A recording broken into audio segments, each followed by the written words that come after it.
बोलिए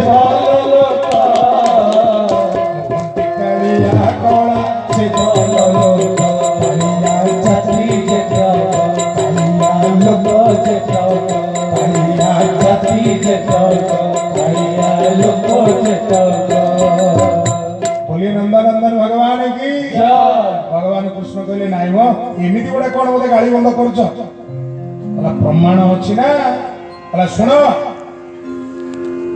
आहुरी कालिया कला भुजंग सर्प हे कृष्ण मन दे शुण कालिया जाति कालिया लोक जेतक जमा विश्वास कर कला नाक आहुरी कालिया कला भुजंग सर्प कृष्ण आहुरी कालिया कला भुजंग सर्प पद्मवन रे थाए आसे गले कंसई पद्मवन रे थाई आसे गले कंसई पद्म बड़ सुंदर देखा जाए आमे पद्म तोड़िया पे जेमती जीवा नाडे रे गुड़े दब मारिबो चोट कालिया नाक हैं कला विश्वासी नुहे से अविश्वासी तथ्यक हे कृष्ण विश्वासी नुहे से अविश्वासी तथ्यक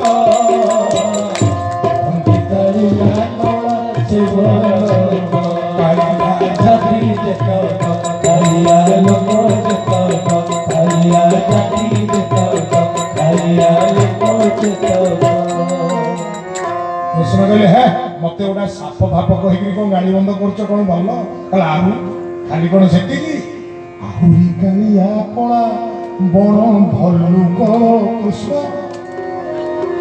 सोले कोन मु भालु नाउ आहुरी कालिया कोला बण भल्लुक बण भितरे खाए लोक देखिले खाए बण भितरे खाए लोक देखिले खाए कर्म बड़े बंचे थिले अग्नि सायक हे कृष्ण कर्म बड़े बंचे थिले अग्नि सायक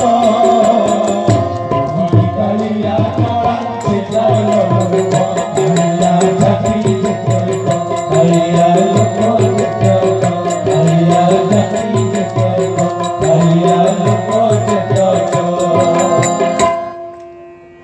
यार बहुत अच्छी कृष्ण जदि मु गोटी गोटी कर कहि तो चोपा छड़े दे तदे शेष रे कहूची आहुरी कालिया तुमे नंद बालक वृंदावन रे थाई बंशी दियो आम गोपी को कूल को तुमे अटक कृष्ण मुंडा सबले करे हा हा कौन कहला बोले बाहर जा तुम मुंह देखा मु चाहा भगवान कृष्ण बोले चूड़ी वाली आसे बोले किए चूड़ी नब हैं केड़ी सुंदरिया चूड़ी आइछि सखी माने कहले बोले राधा को बड़ सुंदरिया चूड़ी वाली जेति की सुंदरी से ता ठाउ आउरी भलो ता चूड़ी ओ सुंदर सुंदर हीरामती जड़े छकछकिया चूड़ी करछि बोले आणे आणे जाडा किया दिमुठा खंडे चूड़ी फिंदिया बोले जेम चूड़ी नहीं पहुंची आज्ञा सबु चूड़ी लेखा है कृष्ण कृष्ण कृष्ण कृष्ण भल बाछिकी चूड़ी मुठा को जतले राधाराणी हाथ को नहीं गले तेरे कृष्ण लेखा है जा कोई फोपाड़ी गले चूड़ी वाले कृष्ण फेरा हैं अनेक प्रकार मां राधिका रानी को लोभ दबा पाई चेष्टा कर भिन्न भिन्न प्रकार वेश बदल से आसिले शेष आसिले गोटे अलता बाली बसिले राधाराणी पाद को कोड़ को पद्मर पाखुड़ा करी सुंदर पाद सरु अलतार गार काटी से गार उपरे सुंदर कमकुट करिवार प्रतिबदल रे छोट छोट अक्षर रे कृष्ण कृष्ण कृष्ण कृष्ण लिखिबा लागे राधिका रानी को पादर अलतार चिन्ह भारी सुंदर लागुतिला जेतबेले निकट को नहीं गले देखिले तांको पादरे कृष्ण कृष्ण लिखा आइछि कौन कल बोली पाटी करी उठिले भगवान कृष्ण कहले राधिके मु आसीछि मान करना को राधिके ତମର ଏଇ ପାଦଟା ବରଂ ମୋ ମଥାରେ ଥୋଇ ଦିଅ, ତୁମର ସବି ଓ ଅଭିମାନକୁ ମୁଁ ଗ୍ରହଣ କରିବି, କିନ୍ତୁ ତୁମର ମାନ ତ୍ୟାଜ୍ୟ କର। ଜୟଦେବ ଗୋସ୍ୱାମୀ କହୁଛନ୍ତି ଏଇ କଥାକୁ ମୁଁ ସଂସ୍କୃତରେ ଲେଖୁଛି। ପଦ୍ମା ପଦ ମୋ ତୁଣ୍ଡରୁ ସ୍ଫୁରୁଛି, ସ୍ମର ଗରଳ ଖଣ୍ଡନମ୍ ମମ ଶିରସି ମଙ୍ଗଳମ୍ ଦେହି ପଦ ପଲ୍ଲବ ମୁଦାରମ୍ ରାଧେ ଦେହି ପଦ ପଲ୍ଲବ ମୁଦାରମ୍ ରାଧେ। ତୁମ ମନ ଭିତରେ ଥିବା ମୋ ଉପରେ କ୍ରୋଧ ରୂପକ ସବୁ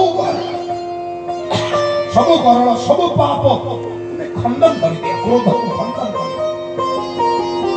ମମ ଶିରସି ମଣ୍ଡନମ୍ ମୋର এই শির উপরে তোমার পাদ দেই মোর মাথাକୁ মণ্ডন কর হে রাধা। দেহি পদ পল্লবম দারম। রাধারানী ଗୋଡ଼କୁ ଟାଣି ନେଲେ କଣ କହୁଛ କୃଷ୍ଣ? ଏଡା ବଡ଼ କଥା ମୁଁ କରିପାରିବି ନାହିଁ। ଗୋସ୍ୱାମୀ ଜୟଦେବ କହିଲେ ମୁଁ ତ ସେଇଆ ଭାବୁଛି, ଯିଏ କୃଷ୍ଣଙ୍କ ବନ୍ଦେ ଜଗତଗୁରୁ, ଯେ ସାକ୍ଷାତ ପରମ ପୁରୁଷ ପୁରୁଷୋତ୍ତମ ପୁରାଣ ପୁରୁଷ ପ୍ରଧାନ ପୁରୁଷ, ସେ କଣ ତାଙ୍କ ପ୍ରେୟସୀ ପାଖରେ ପ୍ରିୟତମା ପାଖରେ ଏତେ ନ୍ୟୁନ ସମର୍ପିତ ହେଇଯିବେ ଯେ ତା ପାଦଟାକୁ ଆଣି ମଥାରେ ରଖିବେ? ହେଇପାରିବନି। ପଦ୍ମା ଛାଡ଼, ଗାଧେଇ ଆସିଲା ପରେ ନୂଆ ପଦ କିଛି ଜୁଟିଲେ ଲେଖାଯିବ। ଲେଖନି ଆଉ ଖେଦା ପଦ୍ମାଙ୍କ ହାତକୁ ଦେଇ ଦେଇ ଜୟଦେବ ଗୋସାଇଁ ଅଙ୍ଗରେ ମାଲପା ଅର୍ଥାତ ତେଲ ଲଗେଇ ସ୍ନାନକୁ ଚାଲିଗଲେ। ଆଜ୍ଞା, ଜୟଦେବ ଗୋସାଇଁ ଗଲେ ସିନା, ପୁଣି ସଙ୍ଗେ ସଙ୍ଗେ ଜୟଦେବ ଗୋସାଇଁ ଆସିଲେ। ଡାକ ଛାଡ଼ିଲେ, ପଦ୍ମା ପଦ୍ମା ପଦ୍ମା, ଏ ଦିଅ ଦିଅ ଦିଅ ଖେଦାଟା ଆଣିଲ। ପଦ୍ମା ଘରୁ ଆସିଲେ, କହିଲେ ଇଏ କି କଥା ଯେ ସାରା ଶରୀରରେ ତେଲ, ଅଙ୍ଗ ତୁମର ତୈଳାକ୍ତ, ତା ଭିତରେ ବି ଆରେ କଣ କହିବି, କବି ତୁଣ୍ଡ ବେଢା ମୁଣ୍ଡ, ମନେ ପଡିଛି ଲେଖିଦେବି ନହେଲେ ଭୁଲିଯିବି। ଆଣ ଆଣ ଖେଦା ଆଣ। ତାଳପତ୍ର ଖେଦା ଗଲା, ଲେଖନି ଧରି ପୁଣି ଲେଖି ବସିଲେ। ପଦ ଲେଖିଦେଇ ପଦ୍ମାଙ୍କ ହାତକୁ ଦେଇ ପୁଣି ଚାଲିଗଲେ ସ୍ନାନ କରିବା ପାଇଁ। ଆଜ୍ଞା, ଇଏ ଜୟଦେବ ଗଲେ, ଫେର ଜଣେ ଜୟଦେବ ଆଇଲେ। ଚିକଣ ଚାକଣ ହେଇ ଗାଧୁଆ ପାଧୁଆ କରିକିରି ଓଦା ବସ୍ତ୍ର ପାଲଟା କରି ଆସିଛନ୍ତି। କହିଲେ ପଦ୍ମା,